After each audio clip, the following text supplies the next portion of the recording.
So the young girl, fucking, they catch on eventually. They're looking at me sideways. When the young girls are the ones that I want on the show who could probably benefit the most from the fucking show, and I'm gonna push them away based on my fucking actions. So you gotta have strategies. These fucking girls that get all angry and think I'm a fucking way too testosterone out. Yeah, there's a balance in there somewhere because you're dating these soy fucking men and none of you are fucking happy and you're fucking angry as fuck. And I went through this in Chicago with the comedy shit. So I gotta be more strategic in how I move. It can't just be all about me and what I want and self-sabotage and fuck my reputation and be a fucking glutton, fucking dumb fuck.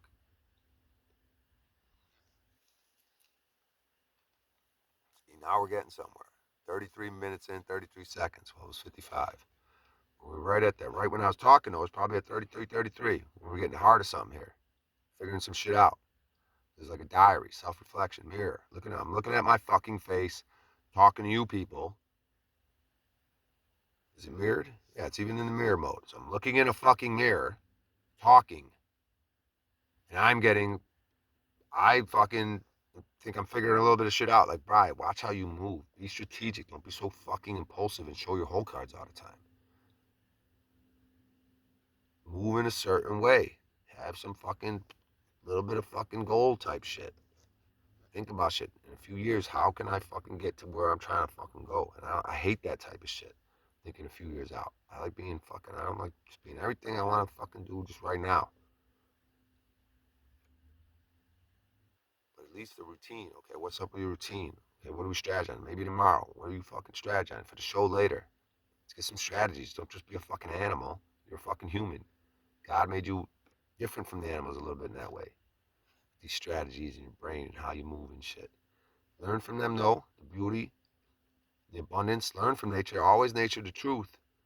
Always go there for the truth and everything, for everything.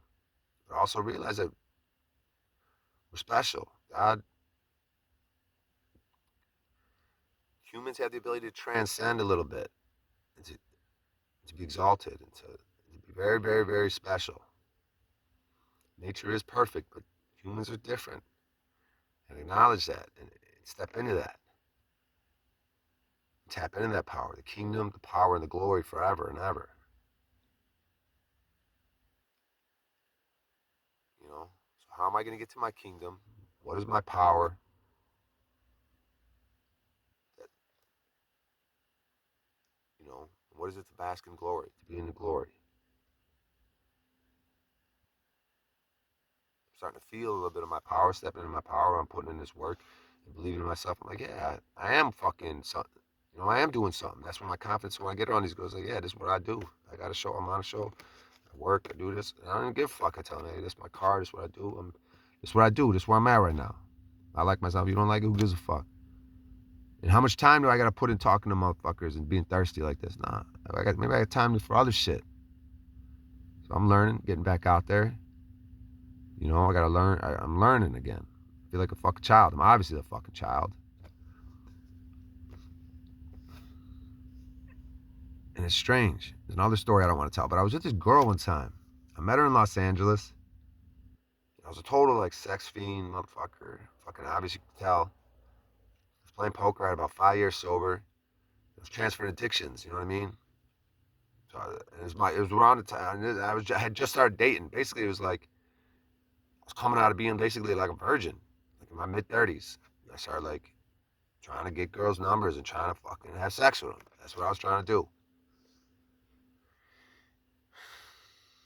Yeah, and like instantly, like in your cars and shit, she's like, "Whoa, slow down!" Like fucking, like just meet him and want to just fuck wherever the fuck immediately.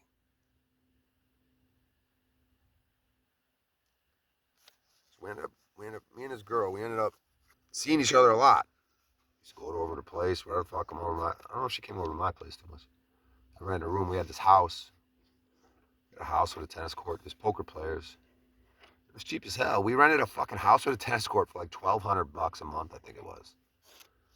Fucking house, tennis court, fucking Arizona, Tempe, Arizona. It's fucking dope. And my room was $300 a month for a room in that house. The guy with the master bedroom, big ass fucking bedroom, he paid $400 a month.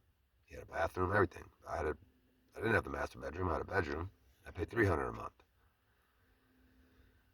And so I ended up seeing this girl. She made fucking kombucha in her closet. She was cool. Her name was Christine.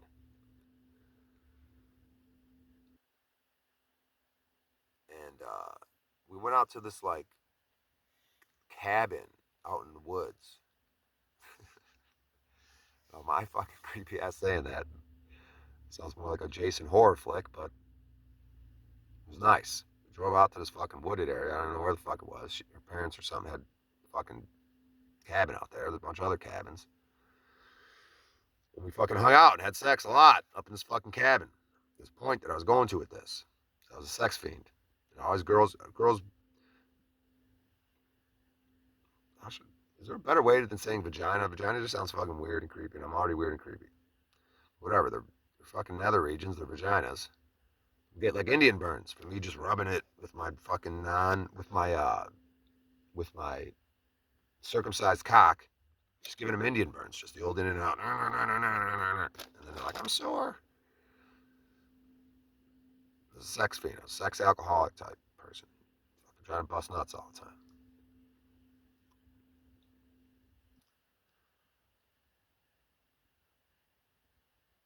So, but we're together, and I noticed even on my skin, I'd be like, and it smelled like a little baby. Like you know how a little baby has like the little throw up kind of smell? Like not even as bad. Like that, I'm saying I smell like I was throwing up, but like it had like the smell of a baby. I don't know how to describe it. Like I smell myself. I go, yeah, it does have like that little barfy child smell. And she noticed it. She goes, you smell. I think she said it. If I'm remembering this correctly, she noticed it too. She was like, you smell like an infant child or something. But she was like, not that it was even like a bad. She like we were both just like, or she said it. I don't even know if I acknowledged that I smelled it. I remember her making some sort of statement like that. So my point is that like I don't know if there was some sort of rebirth or what the fuck that was about, or if I was so. I wanted to say I was so. I don't even know what to say. But it just reminded me because sometimes I feel childlike, like a little boy. Like even when Paul was doing the Christmas at O'Shea's, like I get treated by my family like a little boy. Like I had just started having sex then in my 30s, so there was some sort of rebirth, and I smelled like a child. So what does that mean? So I was probably like a child, and that's probably protecting me around in some of my street shit. I used to like to hang in the hood, and they probably why they don't fuck with me because they're like, bro, we ain't gonna fuck with this dude. The dude's like a fucking infant baby, bro. He's fucking harmless. We're not gonna fuck this dude up. Like I mean, I got slapped one time in the hood. Something I've been thinking about. I went to buy weed, and I was always be paranoid. Like, damn, this weed ain't get me high. It looks all right, but don't smell good. I was like, it's a hocus pocus weed. So I was in the hood, and I'm like, yo, is there any weed around? He's like, yeah, I got you. And he yelled up to a window. The dude dropped down a bag and gave it to him. And I put up the nose. I'm like, damn, fam, like I can't afford. Like my money's low. Bro, it looks all right, but it just ain't got the smell. I don't think it's gonna get me high. And he started getting pissed. He's like, nah, dog, that's the shit. You just had me call dude from the window, and now you gonna what the fuck's your problem, dog? And I'm just like, fuck. I'm like, cause every time I've been doing it, I'm like, and that's how I get what we do sometimes. I would question the weed and piss him off. Sometimes I made a dude refund the weed. And sometimes I get crazy. He's like, bro, you're being crazy. And I think one time I was. Sometimes I get crazy, bro. Obviously I'm crazy, so that's why it's good to talk about this shit. I did that one time to a dude. I was like, your weeds, I'm scratching it on CDs. I'm like, there's something on this shit. They're putting fucking silica dust on it. Fuck this weed. I don't want this fucking weed. Because they're like, yeah, if you rub a bud on a CD, it shouldn't scratch it if it's normal weed. So I was in this. I had all these CDs. I'm constantly rubbing fucking buds on. I had all this paranoia that there's something on the weed, and like, cause I read up, yeah, people dump silica dust and glass particles to increase the weight. There's all the shady shit they do in the weed business, which is probably another good reason to fucking grow your own shit, because you never know what the fuck's coming out of. You never know what's on someone else's weed, how they grew it, chemicals, whatever the fuck.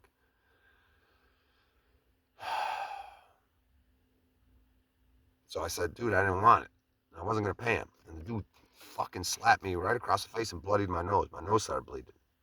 And another dude who I was kind of asking for weed earlier came up with a rag, and he handed me the rag. And I just kind of walked away like a little kid, but he slapped the fuck out of me, dog. He didn't punch me.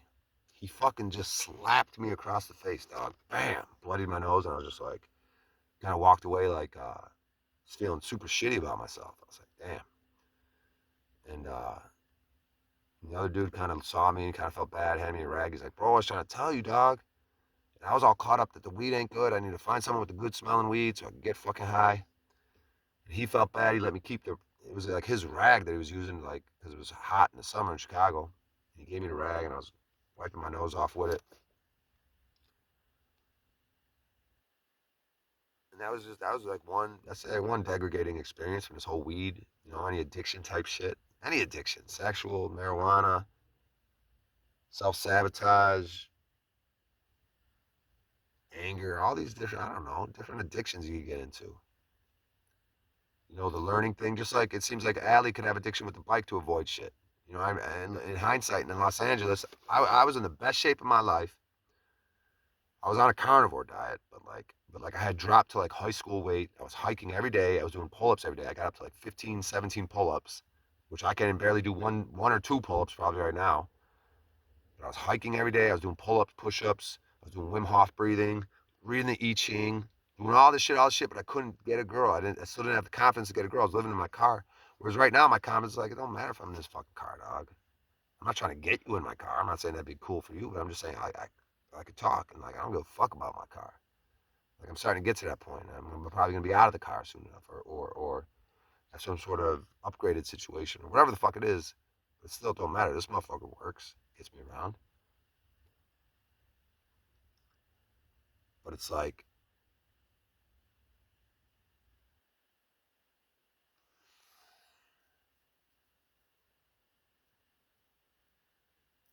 yeah. So I was in LA, and I wasn't dating. You know what I mean? But it was all because of my confidence. I realized because then I was like, oh, I had the wrong car. It sounds so stupid right now. I had the wrong house. But I guess LA gets you into that mindset. No, it didn't matter. I could have got laid. All I wanted in LA, abundance, just like anywhere else. It was all because I doubted myself and I didn't understand. I didn't have the right perspective on the situation because I wasn't on the comedy grind and I wasn't confident in myself. Because I know when I do it, I've had experience. When I walked out of the music studio that day, the high-tech music studio, I could not be stopped. When my confidence is high, get like shit. I can make shit happen. So it's like, how do I get my confidence high? By talking shit, by running my mouth, shit like this shit I want to do. I'm gonna upload this. I don't give a fuck. Maybe I ain't gonna make it private. I don't give a fuck. Bunch of shit I made private. I ain't gonna release them. Fuck it. Those are private now. This is what we're doing right now. I'm gonna upload this motherfucker. I don't give a fuck. I don't even have to look back on it. I don't give a fuck what people say about it. Because I feel like I got something helpful mirroring myself, talking to myself. Maybe you could get something out of it. Maybe you'll start mirroring and talking to yourself. I don't expect anyone to sit here for 46 minutes and listen to this fucking bullshit all about me. But I'm still gonna upload it and put it out there and try not to look back at it. Try not to make it private. Who gives a fuck? Who gives a fuck? But at the same time, I am trying to create a certain reputation. And maybe this is part of that process. Maybe that's why it's going to take a while for people to start trusting me and fucking having a good reputation. You know what I mean? How do I do that? Maybe this is part of the process. And this is why there's a 5-year goal. Because I got a lot of wreckage to clean up and there's a lot. People have to fucking learn to be able to trust me and think that I'm fucking on something. I have to have a track record of consistency of being a man that fucking doesn't put handfuls of fucking nuts to sacrifice it all. It has nothing to fucking do with you and whether it's legal or illegal, you can do it, you can't, you think it's okay. No, I didn't fucking ask for it. It's in your fucking store. I don't like when people fucking do that shit. You want something, you need something, fucking ask. Okay, I don't want to ask because you know that why are you in the situation and why are you going to let other people know? You know what I mean? I don't need it that much. There's a plethora of other ways. It's something that I wanted at the moment. I didn't need it at the moment. So I wanted it at the moment, so I took it. Right? I just had a pain in my left arm, thinking of a heart attack. Not a pain, but like I check my heart rate with my thumb a lot in my neck. But it was like a jolt. An electrical jolt just went down my left arm. It wasn't that bad, but it could just be because of the way I'm sitting and stuff. I'm sitting in an awkward position because I was charging my phone. Let me see where we're at.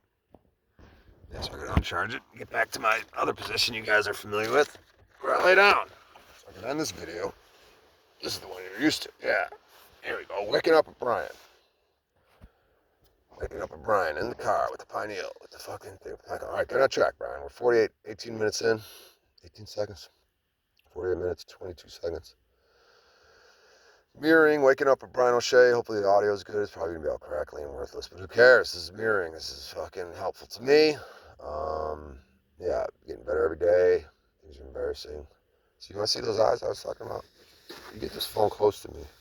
You get the right lighting. No, I don't know. It's not working right now. But on that goddamn laptop, I don't know what it was about the lighting. And I had my face. I was trying to read the comment. Whatever, dude. I'm sitting here talking about myself. Oh, you're beautiful. Look at your eyes. You're fucking whatever. I don't know. Maybe that's could be a healthy thing. Because a lot of times I didn't feel like that. And I think it has something to do with the urine and the semen retention. They do say something about your eyes with the semen retention. I am eating healthy. And I am doing stuff. I am like working hard. I'm fucking looking for jobs. I'm fucking running my mouth. Someone paid me to fucking run my mouth the other day on my stream. And isn't it ironic? It was the only stream I've been paid on so far was the one where I fucking was like, fuck you for 2 hours. Just dumb fucks. These are melted buildings, you dumb fucking fucks. Die, you dumb fucks. That's what got them to send me money. Not shit like this. This, they go, you suck, you're dumb. They're not even going to leave a comment. They're not even going to look at it. They're going to look for 2 seconds and leave. Who gives a fuck? 49.49 it just said. See, I looked up, it said 49.49. You know what I mean?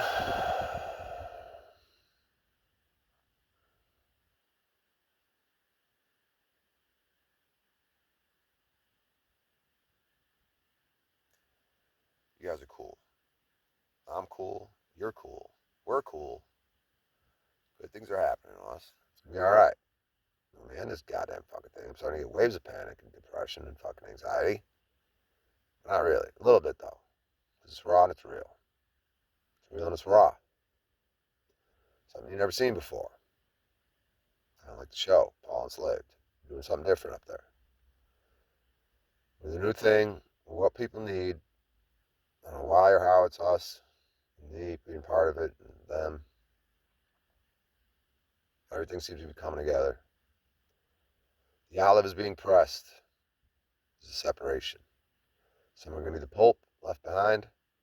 Some are going to be the oil for the anointing of the new age. I love you all.